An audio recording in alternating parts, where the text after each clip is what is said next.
These loads come up after that thing. Wait, wait. Okay, what's he up to? You two, get in there. Right, come on. Hey, get that bricks on that pile here. Limby! We're already behind schedule. What do you think you're doing?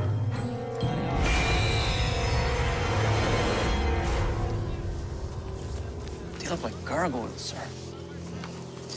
The contortions of the bodies would suggest poisoning. An astute hypothesis, Detective. Cyanide, perhaps? That would explain the clenched fists. What about the color of their skin? Stained by the damp earth, I suspect. Cyanide is often used in suicides. Perhaps they killed themselves. How did they then bury themselves, George? Point taken, sir. So, murder then. Judging by the condition, I suspect they were killed within the last 2 weeks. Not likely. There was a shed built over those piles. Could someone have cut the floorboards then to bury them? No, Lambie and myself would have noticed a thing like that. When was the shed demolished? We took up the floor this morning. So the bodies were buried before the shed was built? Any idea when that might have been? About 5 years ago, as I recollect. 5 years? So they were lying there in the ground all of this time, perfectly preserved. 5 years in the ground and they've not decomposed. How's that possible? They were buried in sphagnum moss, sir. Moss? As in peat moss? Yes, its acidic nature acts as a sort of preservative. The watery, airless conditions prevent organic matter from decomposing. I've never heard of such a thing. Well, sir, there has been a recorded case just this year. A young girl was found in a peat bog in the Netherlands. She was... Yes, Murdoch, I'll take your word for it. So whoever built this shed did it to conceal the bodies? That would be the owner of the factory, a James Kirkham. I've asked George to find him and determine the nature of his business. I did ask him to be quick about it. Oh, good. Because with a 5-year-old case, we wouldn't want the trail to go cold, would we? Remarkable. I'm receiving telegrams from universities and museums, all but begging for information. Well, this is a very rare find. Did you know that earlier this year, the body of a mummified woman Was discovered in the Netherlands, preserved in a peat bog just like this. Yes. So, what have you learned, Doctor? Well, they're male and female, obviously, both approximately 40 years of age. And how did you determine that? Fine wrinkles where the skin has been folded on itself. People go gray at different rates, but skin breakdown is fairly uniform. Of particular interest, their internal organs are entirely intact, as are their stomach contents. It looks like partially digested meat, potato, and onion. And cyanide in both stomachs. They were definitely poisoned. Were they husband and wife, or brother and sister? They're similar ages, and the fact that they shared the same last meal would suggest they cohabitated. Yes. And there's this. A dental apparatus I found in the woman's mouth. Are these teeth human? I'd guess goat or calf. Well, clearly the dentist they visited employed primitive techniques. Or they could have been immigrants from Eastern Europe, perhaps? Well, this is an excellent start. Yes, well, I may have saved the best for last. It's like it's staring at me, sir. Yes, quite realistic, isn't it? How would one keep it from falling out? I mean, imagine how embarrassing. At a lovely romantic dinner and your glass high falls into your soup. Not this one, George. This one is very well made. It would have been custom fitted to the man's eye socket. There appears to be an identification mark of some sort. Something to offer us some insight, sir. George, there's a very attractive young lady to see you here.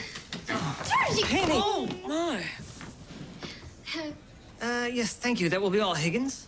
Georgie, how wonderful to see you. The trip was very long, and the rail car had a certain odor, but it went by very quickly. And Toronto was much bigger than I thought it was going to be. You look so smart in your uniform. Is that a glass eye? I do believe it's staring at me. Relative of yours, George? Yes, sir. Please allow me to introduce you to my cousin, Miss Penny Renton. Penny, this is Detective Μέρντοχ. Pleasure to make your acquaintance, Miss Renton. And you, sir, if you don't mind me saying, Georgie's always writing home about you and your brilliant ideas you have and the experiments you do and how he's so much wishing he'll be like you one day. Penny tends to go on quite a bit, sir. She came all the way from Belleville to attend secretarial school. Oh, well, in that case, I wish you all the success in the world. Now, if you don't mind, I have a couple of things I need to discuss with Constable Crabtree. Constable Crabtree, of course. Sir, about the letters, she tends to exaggerate. That's quite all right, George.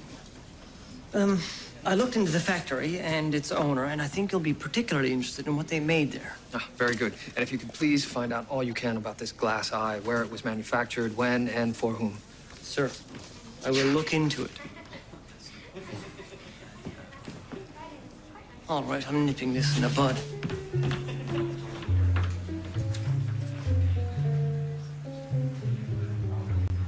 As I already told your colleague, there'll be no photographs of the bodies released, nor any details of this case. Yes, you can call back later if you wish, but don't expect to hear anything differently. Thank you. Bye-bye. Bloody reporters. That's the third one I've had sniffing around for your mummies, Murdoch. Buried treasure, I understand, but buried bodies? What's this? Information on James Kirkham, the factory owner who built the shed over the burial site. It was an electroplating factory. Any significance in that? An electrolyte used in both gold and silver electroplating is a cyanide solution. Poison responsible for the deaths. You think the bodies may have been factory workers? Apparently, Kirkham was very hard on his employees. Check missing persons reports from the period. Already looking into it, sir. He had quite a violent streak, this fella.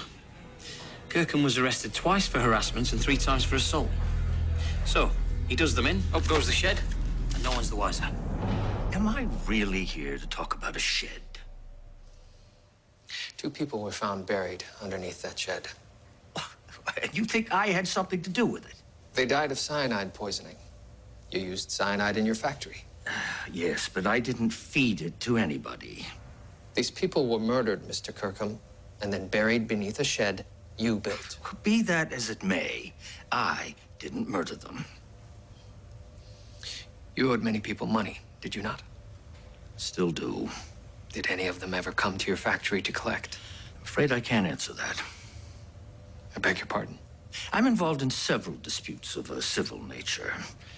My lawyer has forbidden me to discuss any details regarding my debt obligations. Are you deliberately evading my inquiries, Mr. Kirkham? I'm doing no such thing. I'm free to talk at length about my shed. 2 people have been murdered, and I believe you know something about it. You will either tell me... Sir? Excuse me, a word?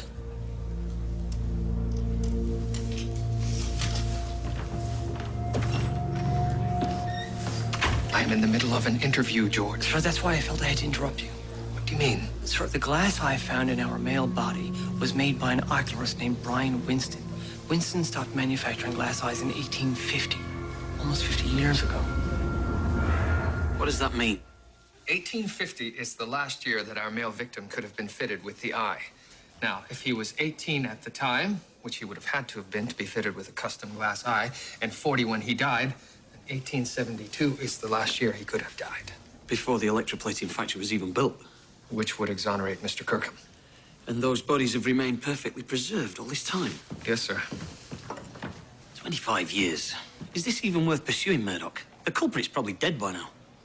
Age is an amnesty, sir. 2 people have been murdered.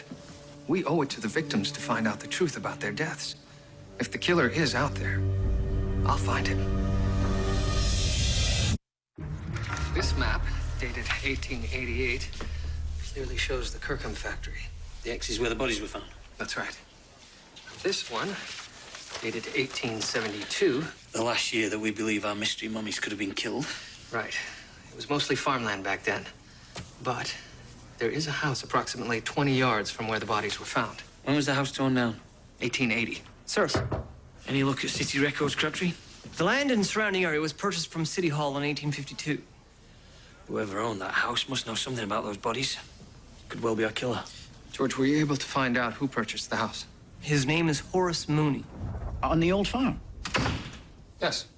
Well, I wish I knew how I could help you, Detective, but I haven't lived there since I sold the place in... 1879. That's right. The bodies have been there since at least 1872, Mr. Mooney. And you were living there during that time, were you not? I was. And perhaps you can explain to me how 2 people came to be buried less than 20 yards from your door without you noticing. Well, that's a very good question, Detective, and I wish I knew the answer. I believe you do. And whether you buried them or murdered them as well. Murder? Detective, I didn't kill them. I didn't bury them. And I honestly wish there was something I could do to help you out. Perhaps there is. Do you recognize them, Mr. Mooney? How can they still be preserved like this? They're mummified. Do you recognize them? No. Someone who went missing, perhaps? Neighbors, farmhands? No.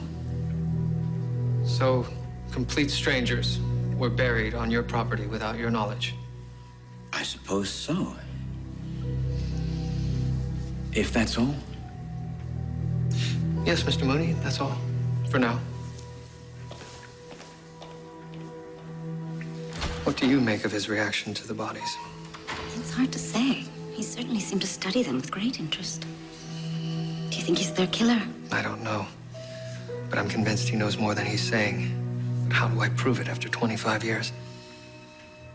I think I might have something that will cheer you up.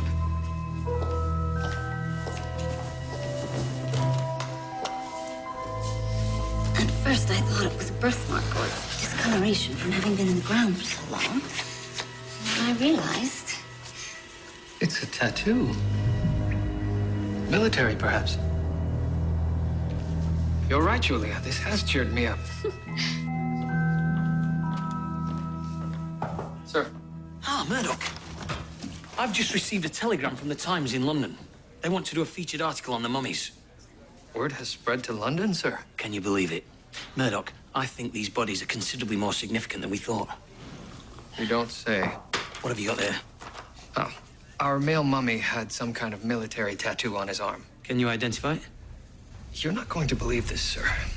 But the insignia is of the Caldwell Rangers, a Canadian regiment that last fought in the War of 1812. 1812? Based on Dr. Ogden's estimate of their ages and my assumption that he was at least 16 years old when he joined the regiment in 1812, the murders had to have occurred before 1836. That's 60 years ago. Which puts Horace Mooney in the clear. I was certain he knew something. Toronto wasn't much of a city back then. Less than 10,000 people. Would have been quite unsafe. Not this sprawling, foul-smelling place we live in today. This is what our murder site would have looked like back in 1836. It's all fields west of Spadina. College Street didn't even exist. What have you, George? Sirs, the property was originally owned by a Samuel and Mary Blake. They built the house there in 1815, farmed there until 1850, when the land was expropriated by the city. For what? An insane asylum.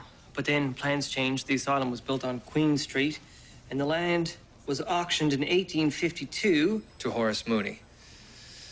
Well, that clears things up somewhat. One other thing, sirs. The Blakes had a child, a daughter. Her married name is Rebecca Hastings. She's still alive, and I have her address.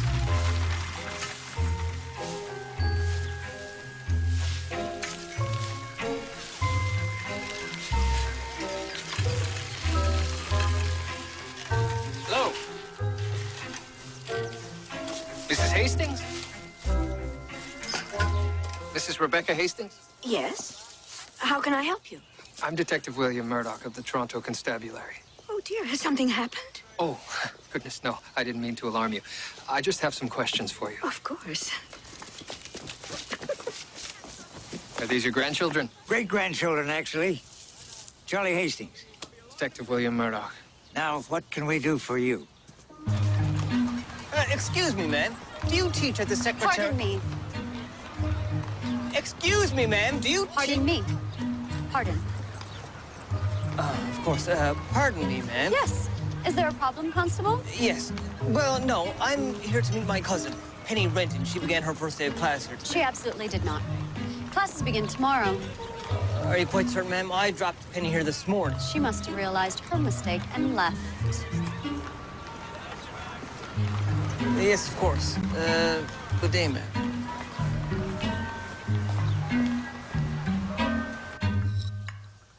Lovely. Thank you, Mrs. Hastings. I was hoping to speak to you about your parents, Mr. and Mrs. Blake. Goodness me. Whatever for? We recently found two well-preserved bodies buried on the property they once owned. Disturbing news.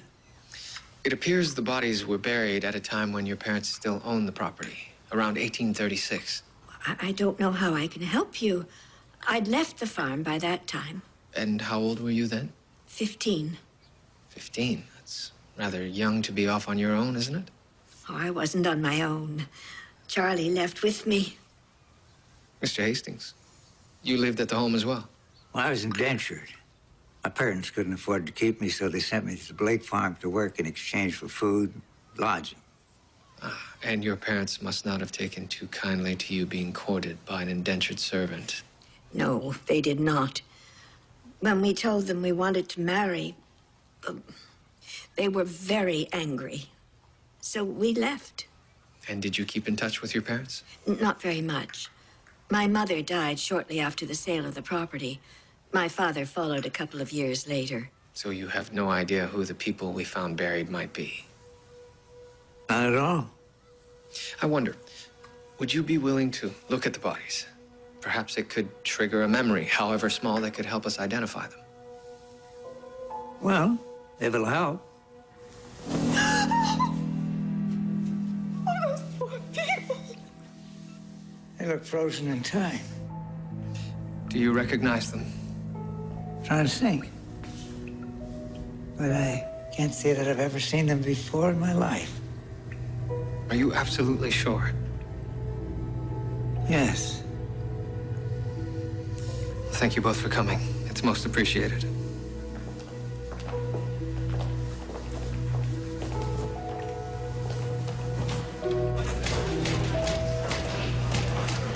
You don't need to pull on me. I can walk on my own. I found her in Allen Gardens. What? I can't believe you sent the police after me. She was talking with a young man. What? I was merely asking for directions. Penny Elizabeth Harriet Renton, what were you thinking? You could have been harmed. I don't want to hear it. Do you know I went to your secretarial school today to pick you up, only to find that your classes don't begin until tomorrow? I'm afraid that in all the excitement, I mixed up the dates. And you didn't come back to the station because... I was embarrassed. My first day in the big city, and I get it all wrong. Georgie, please don't be mad at me. Constable, are you hungry?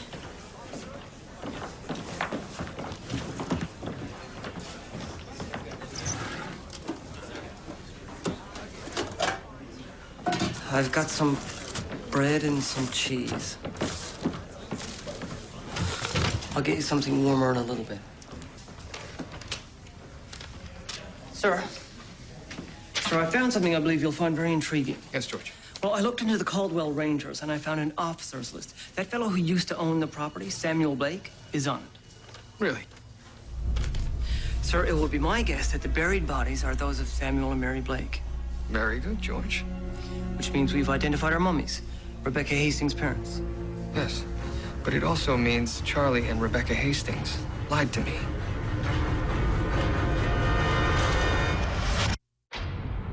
The bodies you saw in the morgue were those of your parents, Mrs. Hastings. There's no way you couldn't have known that. They looked so different. And it's been such a long time. I simply didn't recognize them. You told me your parents died after the sale of the property. That was in 1850. You lied to me. Why? Did you murder them? Murder? No! Charlie! Rebecca, we need to tell him the truth.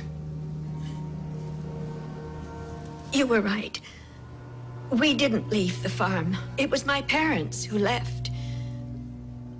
At least that's what we thought until you showed us their bodies. When did they leave? Around 1836. They just disappeared.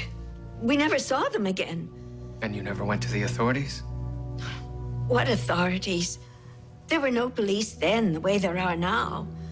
At least none that you could trust, at any rate. We knew something must have happened to them, but we never had any idea what. We impersonated my parents by forging their signatures on the sales documents. We always feared this day would come. Are you going to arrest us? Not for forgery, no. But I am conducting a murder investigation. Oh, sir. According to the House of Industry records, Charlie Hastings was not the only indentured child living at the Blakes when they disappeared. There were 3 other children there. Really? Still living? All of them, sir, including one Horace Mooney. Huh. Find them and bring them in for questioning. Sir. Sir? Sir? Oh. Sorry to disturb you, sir, but you have a telephone call. Another reporter. This one's from the New York Times, sir. New York Times. Put it through. Right away.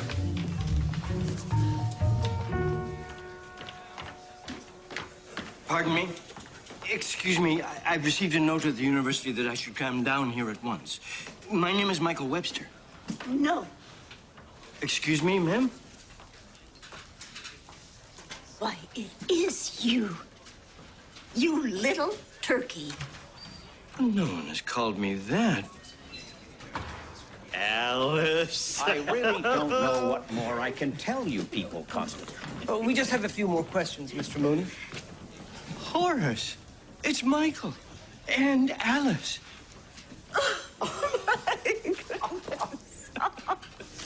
It's a strange place for a reunion, but I'll take it.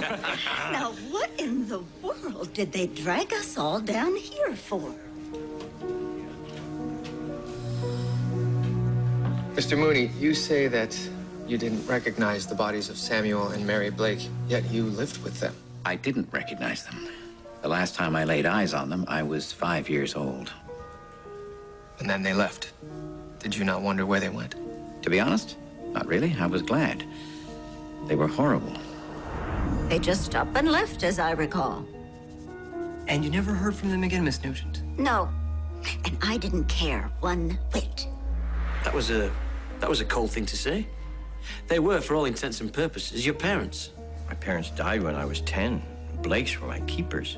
You felt bitter about having to work for your food and board.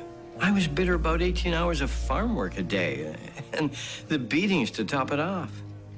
Beatings? They were mean, those Blakes. Never a smile or a kind word from them. Yet, years later, you bought the house.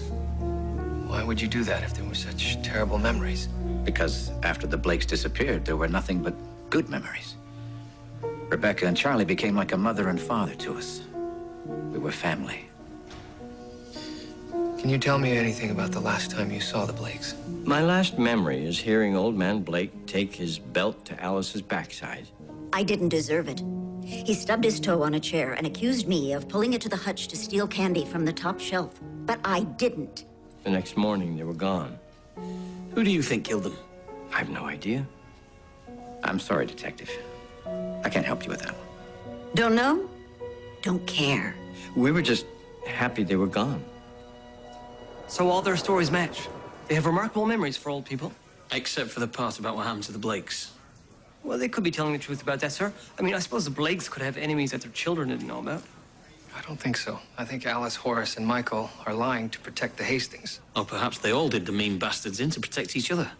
I don't know what's worse to think about. These sweet old people killing the Blakes, or to think of them as young children doing the same.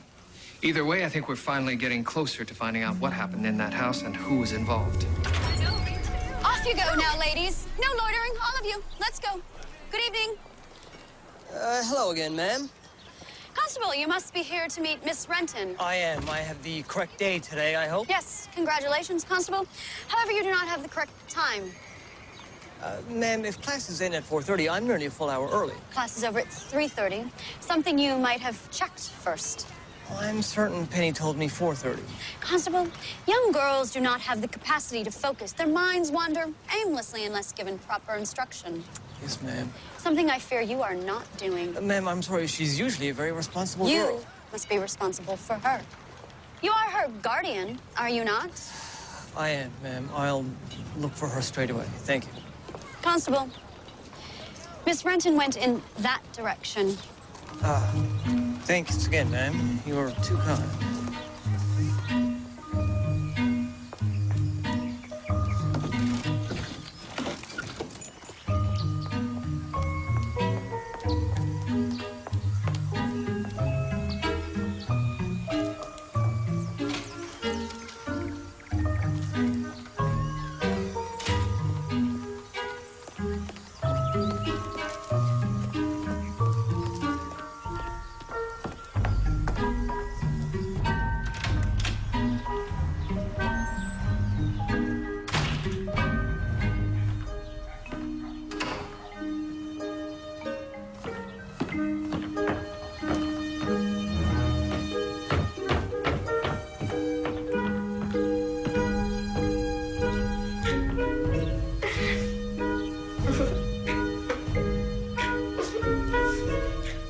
Oh, I don't think so.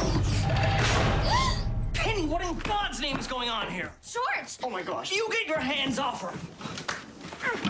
George, you don't understand. Oh, I understand. This randy scoundrel is trying to take advantage of an innocent young girl. I'm 16. Sir, I was only... Oh, yes, I know what you were only, you goat. I should have you penned up in the Rams pasture. You're coming with me. What are you doing? This, whatever his name is under arrest. For what? Public indecency. We're indoors. The curtains are see-through. What does that have to do with anything? Well, it means that any member of the public could witness this indecency. Now, get a move on. George Crabtree, you let him go.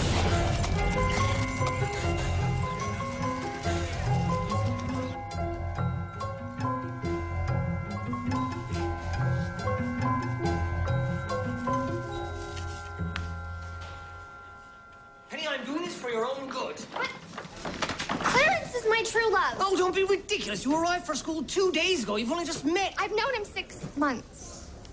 You came here to be with a boy? The school was just a ruse? It was not. I came to do both. Oh! Penny, just calm down. You know, your cousin has every right to be upset. Thank you. You're not allowed to speak. No more speaking from you. George, is everything all right? Sir, forgive me for the disturbance. I was just making an arrest. Sir, a man just phoned from the demolition site. It seems another body's been discovered at that location. What? As if two adults aren't bad enough, someone dumps a child as though it was a piece of rubbish. Something's different here, sir. I don't believe this body was dumped. The child was dressed in baptismal gowns and wrapped in blankets. It was buried with love. If there's love in that grave, I don't see it. Perhaps the Blakes had a second child. Well, that's unlikely. Mary Blake had undergone a crude hysterectomy, most likely due to postpartum hemorrhaging after the birth of Rebecca. Well, it's no coincidence that the body was buried just a few yards away from the Blakes. So whose baby is it? I believe I know.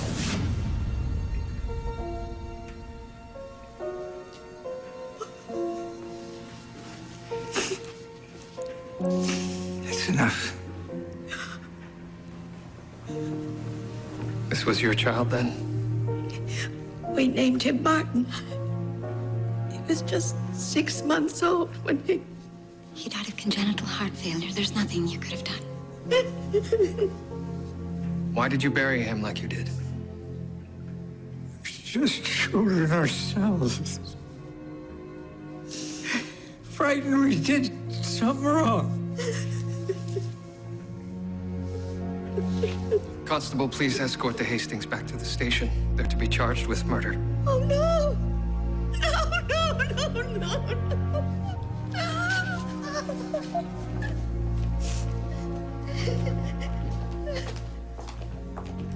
William, the child died of natural causes. And was buried less than 10 feet away from the Blakes. That was no coincidence. So if they buried the Blakes, And they murdered them as well.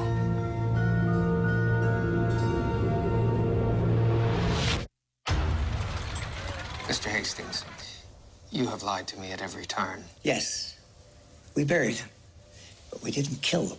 We were trying to kill ourselves. I don't understand. Rebecca and I had fallen in love. We kept it a secret, but when Rebecca became pregnant, we had to tell the Blakes. Mother and Father were enraged. They threatened to have Charlie arrested on trumped-up charges of theft. And they wanted Rebecca to take something to get rid of the baby. We would have run away, but we had nowhere to go. Rebecca told me to leave, but I wasn't going to abandon her to them. So we saw no way out of the situation. Except for suicide. Yes. And how were you planning to do it? The Blakes used cyanide on their farm as pesticide. I stole some. We made a draft with the cyanide and put it in an old laudanum bottle. Rebecca's parents had the habit of taking laudanum every night to help them sleep. We planned to use some of their laudanum in our poison with the mind of making our deaths less painful. We said our goodbyes and fell asleep. But in the morning, you awoke. We had no idea why it didn't work. Until we saw my parents. That's when I realized I'd made a terrible mistake. I'd inadvertently switched the cyanide with the laudanum. The bottles were identical. We were so frightened. We panicked, buried the bodies in the backyard, and told the children that the Blakes just up and left.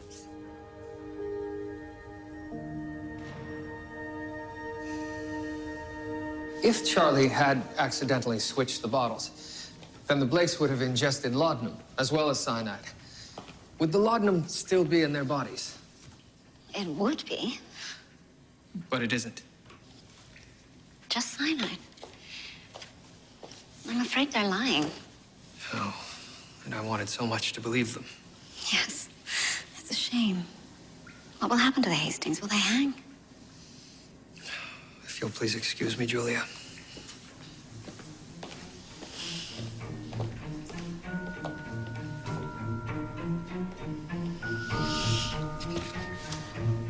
There was no laudanum found in the Blakes' bodies. You never switched the bottles, and this was no accident. But what we told you was... The truth? Well, I think one of you had something to do with the Blakes' death. I'm not sure which one. And perhaps you never even admitted it to one another. But don't you think it's time to set the record straight?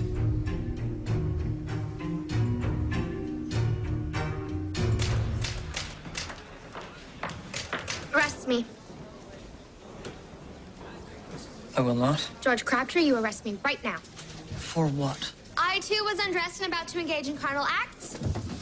Penny, you came here and asked to stay with me under false pretenses. We plan to be married, George. I love him. Penny, you're 16. You don't know what love is. That's practically an adult. You're behaving like a child. You're the one who arrested Clarence for no reason, just because you're angry. George, I'm begging you, let him go. I can't. He put you in a compromising position, and I have to charge him accordingly. But that will go on his permanent record. He wants to attend medical school. It will destroy his life. If I go home and promise not to see him again, will you please let him go? What about your schooling? I'll make other arrangements. I love him. I won't let you ruin his life just because of me. Please, Georgie, let him go.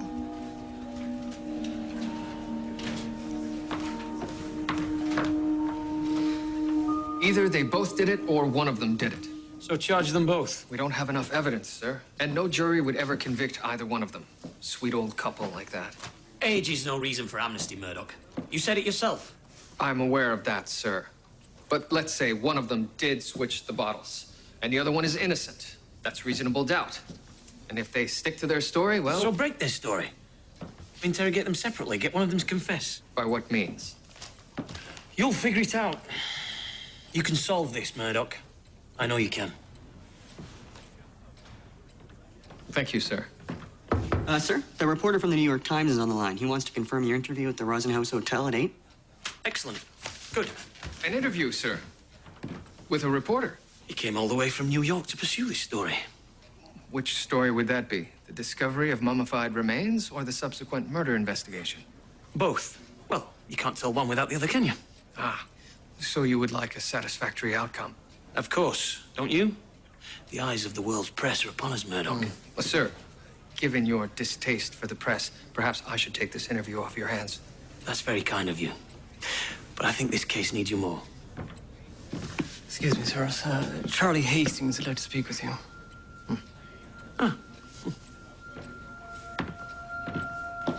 I killed the Blakes. I switched the bottles on purpose.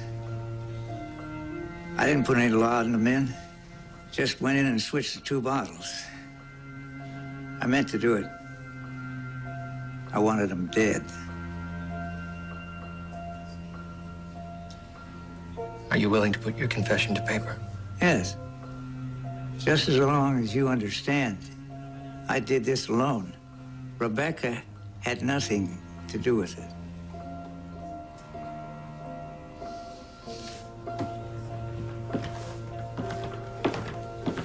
Well, George, can you join me with a pen and paper? We need to draw up a confession for Mr. Hastings. Sir, Rebecca Hastings is asking for you. I've put her in the interview room.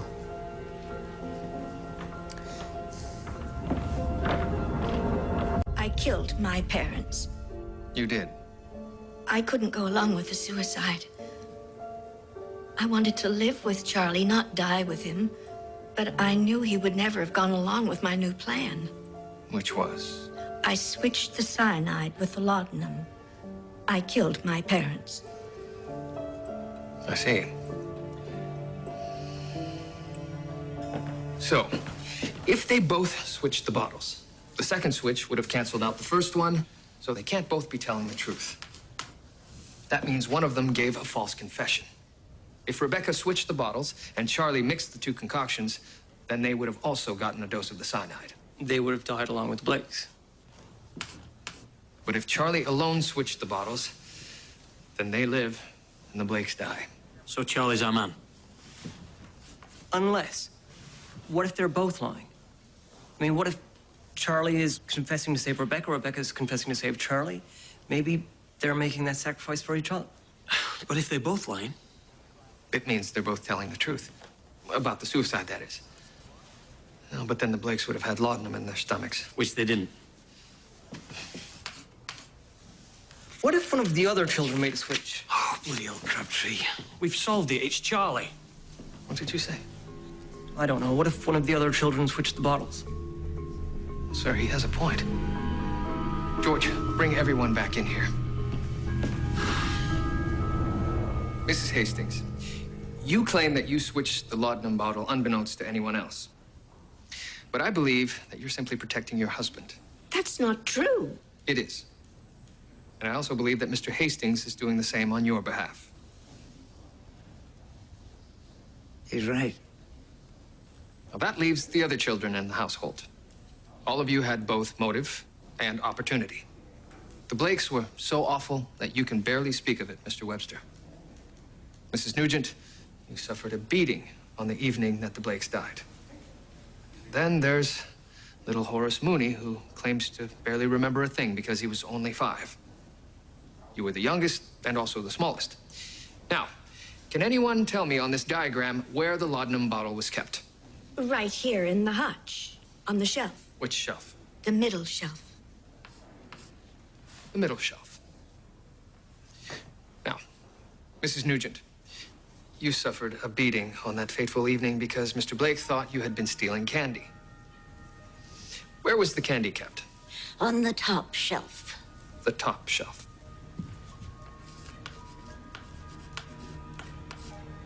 And why was it kept on the top shelf? Because I could reach the others. You could reach the others, including the shelf where the laudanum was kept. Yes. So in that case, you didn't need a chair to reach the laudanum bottle and switch it. No. But there was a chair there that evening, wasn't there? Yes. Was the chair there when you changed the bottle, Mr. Hastings? I don't recall. No. If it was, I would have put it back. So what was the chair doing there? The only person who would have needed the chair to reach the lower shelf where the laudanum was kept was little Horace Mooney. No. Oh, but how could you say that? That's a ridiculous notion. He's right.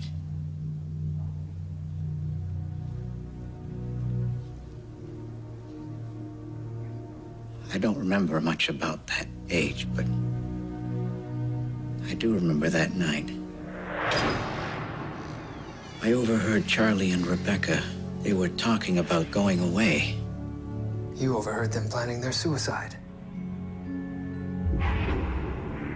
They saw how scared I was, so they told me they were just taking a magic disappearing potion that would make them go away for a while. Well, we told them it was similar to the happy potion the Blakes drank each night. The laudanum. Yes.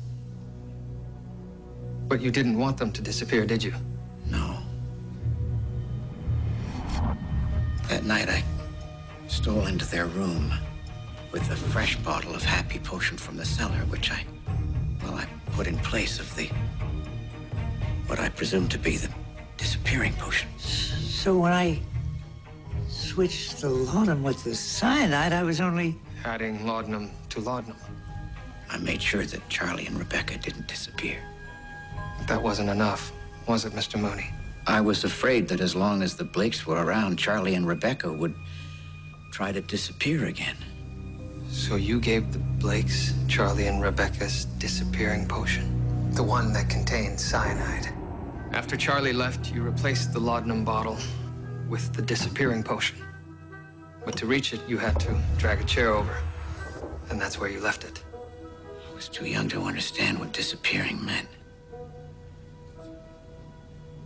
The next day, Charlie and Rebecca told us that the Blakes had gone and they were going to be taking care of us. I guess the potion worked. Horace, you kept this secret all this time? It must have been a heavy load for such a young man. I never gave it much thought. It was years before I understood what I'd done. And I can't say I regret it. What's gonna happen to Horace, Detective? Well, we can't very well convict a man for misunderstanding the meaning of a word when he was 5 years old, can we? No, sir, we can't. Truly? You mean I'm free to go? You are. You all are.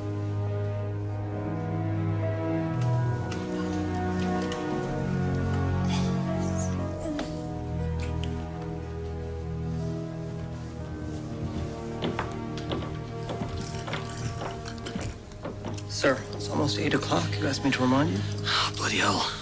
What will I tell the New York Times now? That we've solved the case, but not made any arrests? Well, sir, you could always dazzle them with scientific information about the details of mummification. Murdoch, when have you ever heard me use a scientific term in a sentence? You'll be fine, sir. Just stick to the facts. You should get a move on, sir. How do I look? Really? You look very handsome, sir.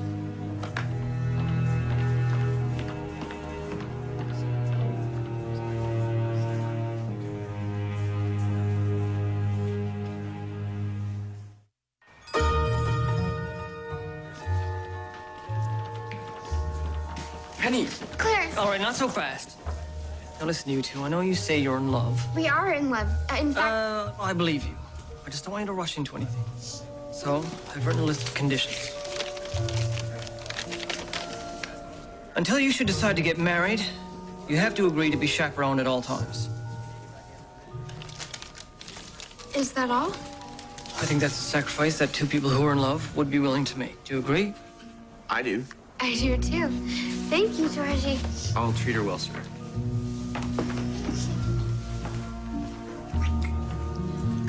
All right, that's enough now. This is my workplace.